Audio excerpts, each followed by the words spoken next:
I woke up one morning to find my girlfriend standing at the foot of the bed with a look I'd never seen before, somewhere between pity and something that felt like freedom. And before I could ask what was wrong, she said the words that would haunt me for months. I met my soulmate. The way she said it wasn't apologetic or even sad. It was excited, like she'd just won something and I was supposed to congratulate her. Her name was Monica. We'd been together for 3 years, lived together for one, and I genuinely thought we were building toward marriage, kids, the whole thing. She worked at a daycare center downtown. I was in tech sales. We had routines, inside jokes, a cat named Biscuit who she'd picked out, and then one Wednesday morning, everything I thought was solid just evaporated. She told me his name was Hugo, that he worked security at the mall near her job, that they'd been talking for 2 months, and that she felt a connection with him she'd never felt with anyone, not even me. I asked her if she'd been cheating and she looked offended, like I was the one being unreasonable, and she said, "It's not cheating when it's destiny." I remember sitting there on the edge of the bed, trying to process how someone I'd shared a life with could reframe betrayal as spiritual awakening. She packed a bag that same day, said she'd come back for the rest later, and before she walked out, she turned to me and said something I'll never forget. "If you truly loved me, you'd be happy for me and my soulmate." The door closed, and I just sat there staring at the space where she'd been, feeling like someone had reached into my chest and scooped out everything that mattered. I didn't cry right away. I think I was too shocked, but when it hit me later that night, it hit hard. I called my brother, and he came over with beer and pizza. Didn't say much, just sat with me while I tried to explain how someone could leave like that, with so much certainty, with so little regret. He told me Monica had always been a little dramatic, a little self-centered, but I'd been too close to see it clearly, and maybe he was right. Looking back, I could remember moments where she'd made everything about her feelings, her needs, her version of how things should be, but I'd written it off as passion. The next few weeks were a blur of numb routines, going to work, coming home, microwaving dinners, avoiding our favorite restaurants, our favorite trails, anything that reminded me of her. Friends tried to set me up, told me the best way to get over someone was to meet someone new, but I wasn't ready. I was still stuck on that phrase she'd used, "If you truly loved me." Like my love was being tested, and I'd failed by not celebrating her abandonment. I thought letting her go without a fight made me noble, mature, evolved, but really it just made me empty. She texted me a few times in those first months, logistical stuff mostly, asking about mail, about Biscuit, about a lamp she'd left behind, and every time her name lit up my phone, my stomach dropped. I kept my responses short, polite, didn't ask about Hugo, didn't ask if she was happy, because part of me didn't want to know and part of me was terrified she'd say yes. One text particularly stuck with me. She'd sent it around 2 a.m. on a Saturday, asking if I remembered the night we'd adopted Biscuit, and I didn't respond because I knew she was testing something, seeing if I'd engage, seeing if there was still an opening. Around month 4, I started feeling like myself again, or at least a version of myself that could function without that constant ache. I joined a gym, started running, lost some weight, grew a beard, did all the cliché post-breakup reinvention things that actually kind of worked. My brother dragged me to a concert one Friday night, some indie band I'd never heard of, and I realized halfway through that I hadn't thought about Monica once in 3 hours, and that felt like progress. One Saturday, I was at a coffee shop near my apartment, the kind with exposed brick and overpriced lattes, and this woman in line ahead of me turned around and smiled and said, "You look like you're deciding between caffeine and a nap." Her name was Alejandra. She was a graphic designer, and she had this calm energy that felt like the opposite of everything Monica had been. We talked for 20 minutes in that coffee shop, exchanged numbers, and I left feeling lighter than I had in months. Our first date was dinner at a Thai place downtown, nothing fancy, and I remember thinking how easy it felt, how she asked questions and actually listened, how she didn't need to be the center of attention or turn every conversation into something about fate or destiny. Alejandra was grounded. She had her own life, her own friends, her own apartment across town, and she didn't expect me to fill every gap or solve every problem. We started seeing each other regularly, twice a week at first, then more, and by month 3, I realized I was happy, genuinely happy, in a way I hadn't been even before Monica left. She never played games, never tested me, never made me guess what she was feeling, and that simplicity felt revolutionary after years of Monica's emotional roller coasters. I stopped checking Monica's social media, stopped wondering if she was still with Hugo, stopped replaying that morning in my head, and for the first time since the breakup, I felt like I was moving forward instead of just surviving. Alejandra met my brother, my friends, and everyone said the same thing. She was good for me, stable, kind, real. My brother pulled me aside one night after a dinner with Alejandra and said he hadn't seen me this relaxed in years, maybe ever, and that comment hit me harder than I expected because he was right. Around month 10, I started thinking about rings, about proposals, about actually building a future with someone who wanted to build it with me, and the idea didn't scare me the way I thought it would. I took Alejandra to the coast for a long weekend. We stayed in this little bed and breakfast overlooking the water, and on the last night, I asked her to marry me on the beach at sunset, and she said yes without hesitation, without drama, just pure joy. We told our families, started planning an engagement party, picked a date for the wedding, and I felt like I'd finally closed the chapter on Monica, like she was just a painful memory that had led me somewhere better. I even found myself grateful in a weird way, because without that pain, I never would have appreciated what real stability felt like, never would have recognized how exhausting it had been to constantly manage someone else's emotions. A year after Monica walked out, I was engaged to someone who actually valued me, who didn't see love as a competition or a cosmic test, and I thought that was the end of her role in my life. I was very wrong. The engagement party was supposed to be small, maybe 40 people at this event space downtown with exposed beams and string lights, nothing over the top, just family and close friends celebrating something that felt right. Alejandra's mom had helped with the planning, my brother handled the music, and everything was going perfectly until it wasn't. I was standing near the bar talking to my cousin when I saw her walk in, and for a second I thought I was hallucinating, like my brain had conjured her out of some leftover anxiety.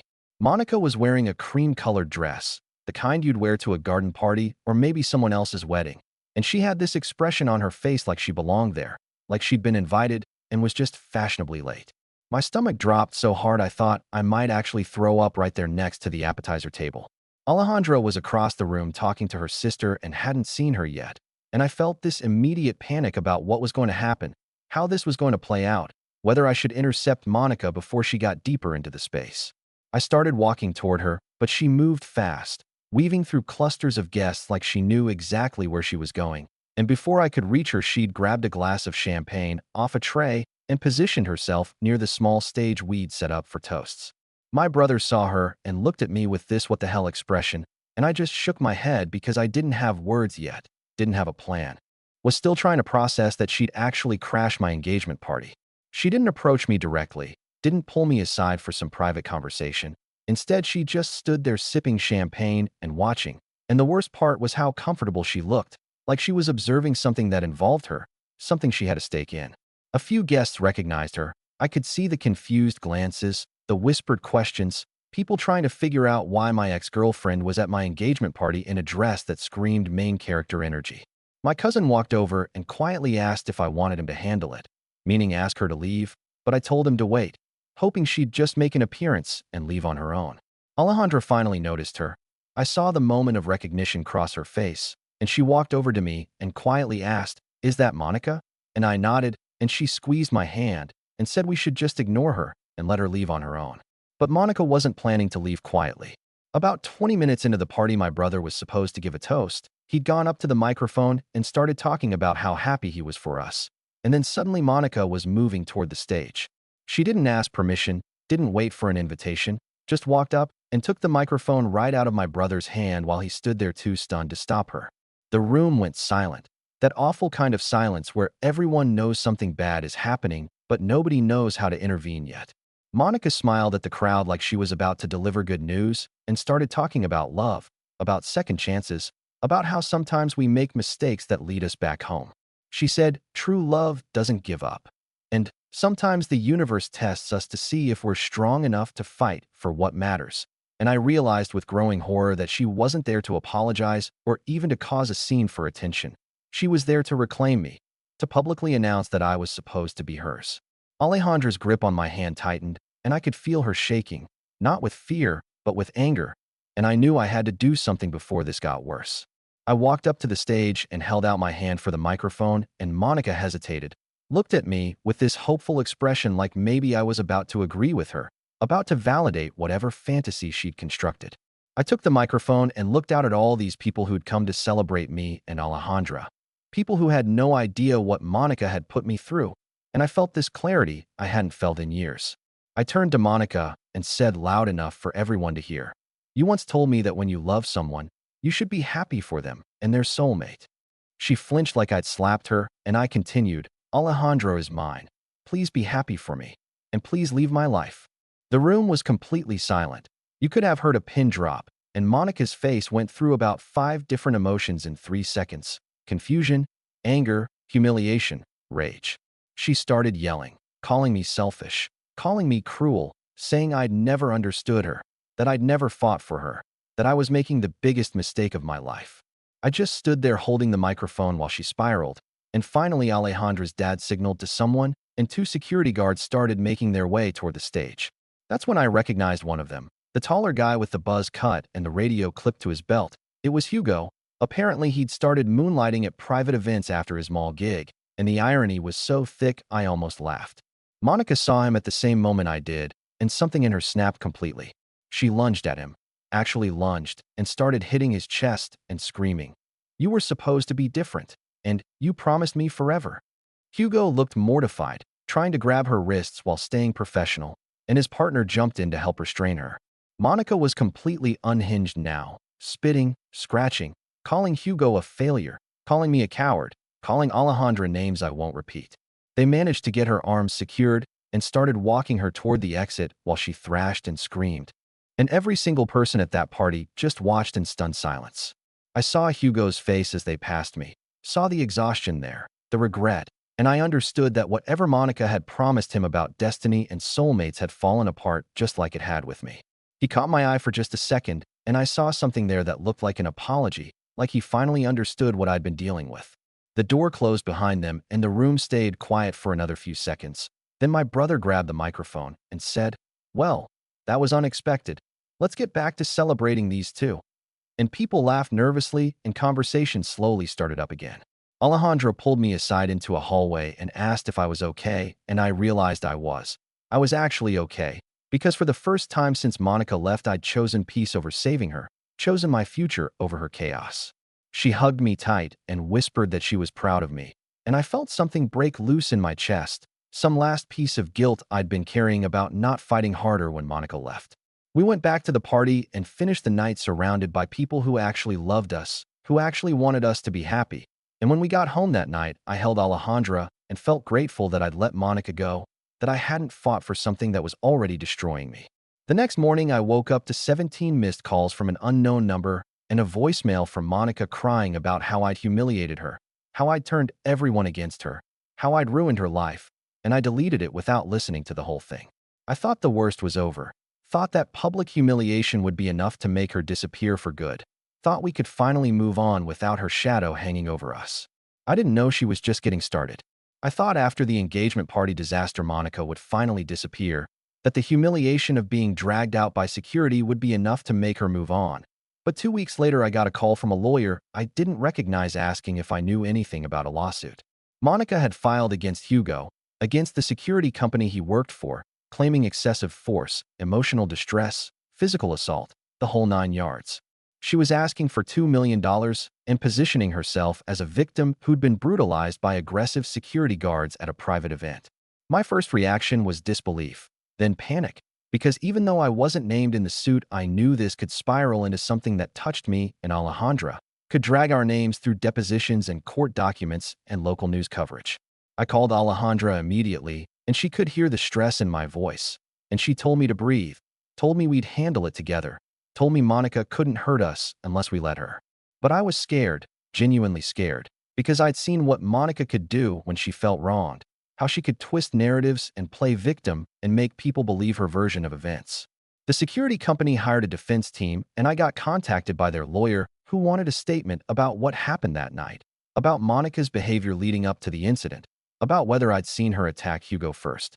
I told them everything, gave them a written statement, walked them through the entire evening from the moment she walked in uninvited to the moment she lunged at Hugo, and they seemed confident they had a strong case, but I couldn't shake this feeling that Monica was going to find a way to win, to make everyone else pay for her bad decisions. The lawyer mentioned that several guests had also given statements corroborating my account, which should have made me feel better, but somehow made it worse, because now more people were getting dragged into Monica's chaos.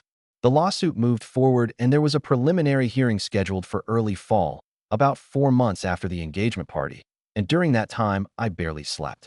I kept imagining worst-case scenarios, Monica winning millions, the story going viral, our wedding getting postponed or canceled because of the media attention, my job finding out and questioning my judgment.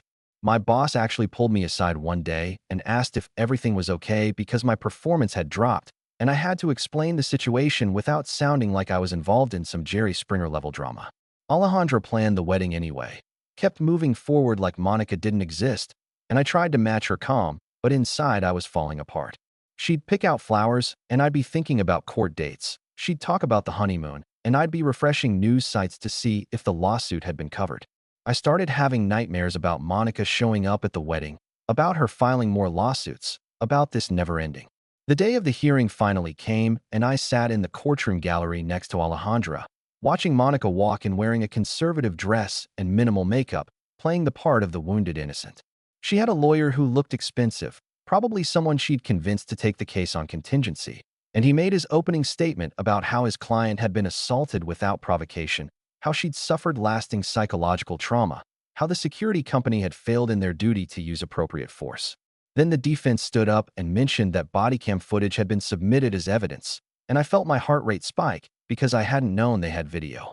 The lawyer asked to play it for the court, and suddenly everyone in that room could see exactly what happened, could see Monica lunging at Hugo, spitting in his face, scratching at his arms while he tried to back away and maintain professional distance.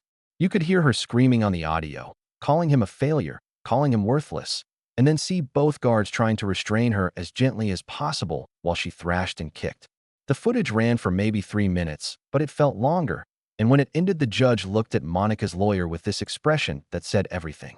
Monica stood up before her lawyer could respond and started yelling that the video was edited, that it didn't show what happened before, that they were all protecting each other, and the judge told her to sit down and be quiet or he'd hold her in contempt.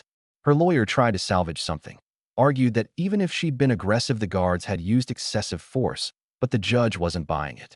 He dismissed the case entirely, said it was frivolous and a waste of the court's time, and then did something I didn't expect. He ordered Monica to pay the security company's legal fees and issued a formal reprimand that would stay on her record. Monica lost it right there in the courtroom, started screaming about injustice, about corruption, about how everyone was against her, and the bailiff had to escort her out while she yelled threats at Hugo, at the lawyers, at the judge. I sat there feeling this weird mix of relief and emptiness, like I'd been holding my breath for months and could finally exhale, but didn't know what to do with the air. The security company's lawyer told me afterward that they were considering filing a countersuit for defamation and abuse of process, and I said I'd cooperate however they needed. Monica's lawsuit didn't just get dismissed, it got recorded as a loss with penalties, which meant she now had legal fees she couldn't pay and a record that made her look unstable and litigious. About a month later, I heard through mutual acquaintances that she'd been fired from the daycare center. Apparently, the lawsuit and the public breakdown had made parents uncomfortable, and the administration decided she was a liability. One parent had apparently seen the engagement party meltdown video that someone had posted online, and that was enough to raise concerns about her judgment around children. Then I heard she'd moved back in with her parents across town, that Hugo had blocked her on everything and gotten a restraining order after she'd shown up at his apartment multiple times, that she was working as a cleaning person for an office building downtown. Part of me wanted to feel vindictive, wanted to celebrate her downfall, but mostly I just felt tired, relieved that the chaos was finally over. Alejandra and I got married that December in a small ceremony with tight security and a private guest list. No drama, no surprises, just two people promising to build something stable together.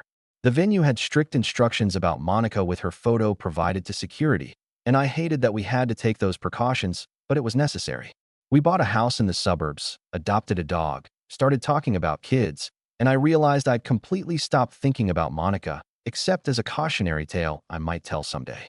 Last I heard, she was still working that cleaning job, still living with her parents, still posting cryptic things on social media about betrayal and karma. A buddy sent me a screenshot once of her posting something about fighting for love, and I didn't even feel angry, just sad that she'd burned down her entire life chasing some fantasy about destiny and soulmates.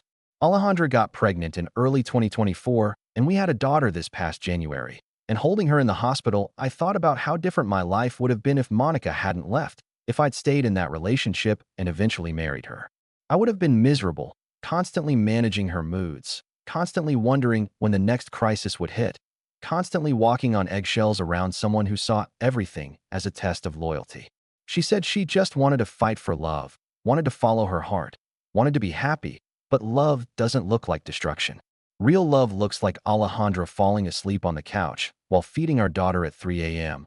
Looks like building something quiet and lasting. Looks like choosing someone every day without drama or cosmic signs. Monica taught me what I didn't want, and for that I guess I should be grateful.